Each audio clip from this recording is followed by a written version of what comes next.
Hello and welcome to Champion Reviews. I'm Joe. Here with me is my co-host Dan and Jet. Hello and greetings. Jet, give a bark. Nope. Okay.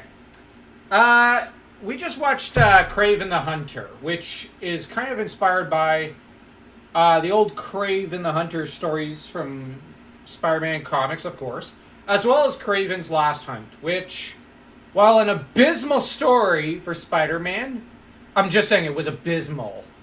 Mm-hmm. It was, like, fans revere it, I've read it, and it is one of the worst written superhero comic stories of all times. I consider it as bad in some ways as Brand New Day, in just how stupid it is.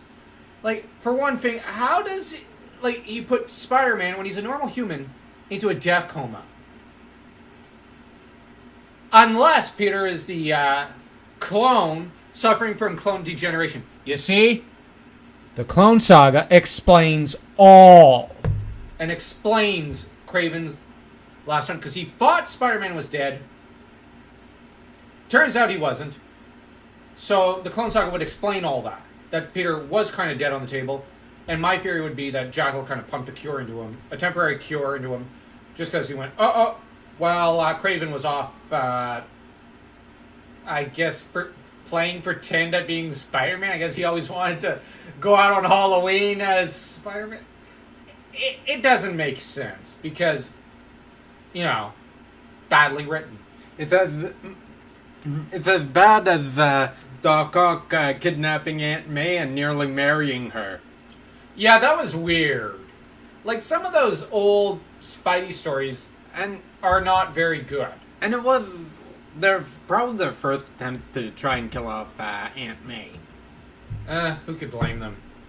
Although, the episode with Kraven starts off with Peter heading in for a job interview. You have Mariah Crawford, who's getting attacked by Jungle Boy. And, of course, Peter interferes on the roof. And you immediately realize there's a difference between this Kraven and the one in the comics. This one can fight and has super strength. And the reason I say, yeah, he's competent. The reason I say he can fight is because, well, in the comics, he's not very good at it. And that's where Kraven quickly proves himself quite the tracker. Tracking down Maria, Robbie by accident, Spider-Man pretty well. And tracking down Spider-Man. That's impossible. Because even Wolverine and Sabretooth have tried and failed. In the pre-97 era, post-97 era, they elevated Wolverine's smell sometimes to god levels. I'm not talking about to key sensing. I'm not talking about Wolverine launching Kamehamehas. Yeah, well, he might as well in some comics. Given how they overrate him. Yeah. In no universe should Wolverine ever take on Thor. But, or Iron Man. Before 97, it was impossible. Wolverine mentioned that. And if he did, then I would say that story should be non-canon. Because it doesn't make sense. Spider-Man's too fast, too careful, and Wolverine does have limits to his sense of smell. You gotta bear that in mind. He has the same limits that a wild wolf or a Wolverine would have. And the trouble is, Spider-Man has been able to move... Well, how do I put it? He's been able to move,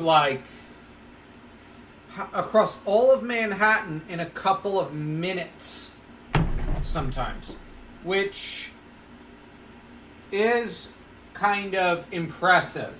He has displayed some of this in a previous episode. Now, and even in the comics. Now, that said, you have, in this episode, Kraven, who sets up his traps. Peter, of course, ends up running into him at the Jungle Fashion exhibit. Convenient. Peter, of course, screws up because he promises to go out on a date with both Felicia and MJ. Having seen Felicia in the comics and MJ in the comics, as well as in the cartoon, stick with MJ. Felicia's bad news. There are so many... red flags? Yes, so many red flags. You don't... Like, not as many as Gwen Stacy, but oh boy, nothing... She's a death flag. She's the one girl in that one anime, I forget what it was, who runs up to her man if she can't have him and stabs him repeatedly till he dies. But anyways, Kraven attacks, Peter stops him, then Spider-Man ends up figuring out to go to the zoo, falls for the traps, and saves Robbie while Kraven saves Mariah Crawford, only for her to give her new reverse serum to reverse the effects of her initial serum that gave Kraven his supernatural abilities and gave him super strength and speed and his amazing ability to smell and whatnot. And even, I would argue to an extent, a certain amount of indestructibility. And, Kraven ends up heavily injured to some lions. I know, it's a little inconsistent, but whatever. Run with it. And I guess that's it for the episode. That's it. Not much really happens here. Kraven's more set up for a later arc. Well, they forget about him for a bit, because he's not very important. He's not a major rogue. And then they're going to, of course, bring him back in as an anti-hero and an anti-villain later. But that's kind of... the portrayal in the cartoon of Kraven the Hunter is really good. In stark contrast to the one in the comics. Which, he's a joke. He's a poser. He's funny. And the fact that in the Ultimate Spider-Man mythos, they essentially it's like they do show that, because in the Ultimate Universe, he's like a reality show hunter, making it seem like whatever. What I would like and Spider-Man just simply pin slaps him. But what I would like to see is them try applying the Kraven the Hunter from the cartoon again. Yeah. They ought to go with that portrayal going forward. And if not with him, go with Grim the Hunter having the serum. Or the Butler. My point is, now the Butler only serves the purpose of being a villain trainer. And you could use him really well for that kind of storyline. But outside that, the Kravinoff family, there's nothing really to contribute to the mythos. Hell, I don't even see the connection between the Kravinoffs and Chameleon. Yeah, I think it's because Chameleon and him were supposedly stepbrothers or something. Because I think Kraven's dad was banging... Well, his wife died and he remarried Chameleon's mom, I think. It's not clear. But here's the problem. Okay, here's the problem with the Silver Age Spider-Man stuff. And even some of the Bronze Age stuff. Makes no sense. The only focus there was upon the Mary Jane Peter romance. Everything else was secondary. Now, some of that doesn't mean there weren't good action stories. There were. I mean, the Venom story was really good. Oh yeah. But that's Bronze Age. You look at the Goblins at the Gate. That story I really like. Although I also hate the ending. Oh, that's understandable. Oh, Peter can't take him on. I have to write my villain out by saying he decided that he wanted to go retire to Fiji. Because I can't let Spider-Man ever beat my favorite villain. Oh, come on. Yeah, and that's one thing I did hate about every time Hobgoblin kept coming back in the comics. It's because the one writer was being greedy. Yes. And refused to let this character be used by another writer. Or get beaten. Exactly. and it was essentially his villain suit. And oh man, that was terrible.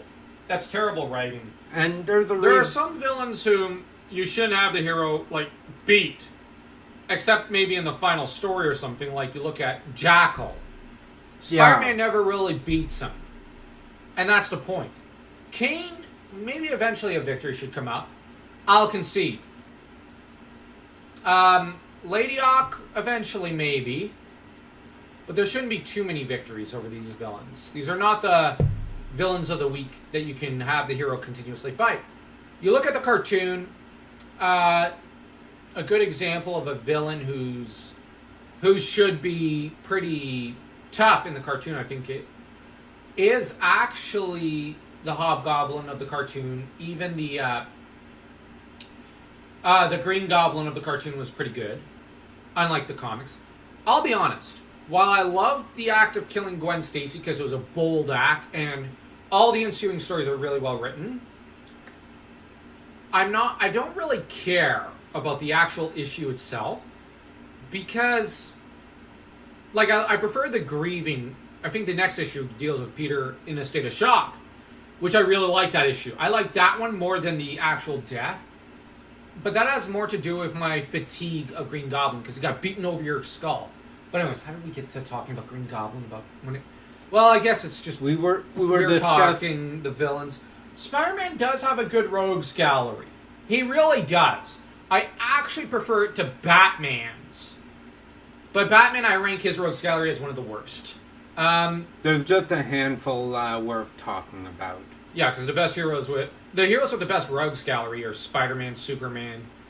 I would argue Wonder Woman had a pretty good set back in the 80s. I guess you could say Green Lantern is another one of the best. The Flash? Yeah, okay.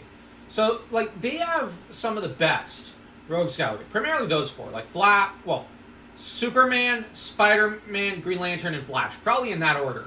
Yeah. Because you look at their villains are more powerful than them in some cases. Or you've got the Flash rogues who realize Flash could kill them like that, and they use that to their advantage to abuse him or target innocent people for no reason.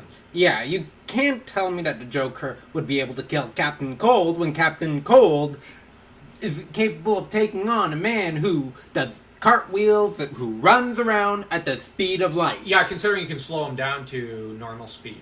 It's like with his absolute zero gun.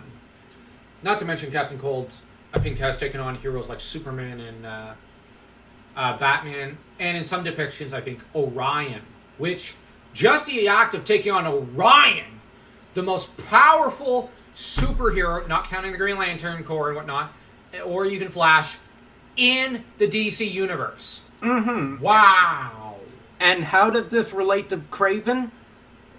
The villain should never be the underdog. Mm-hmm. And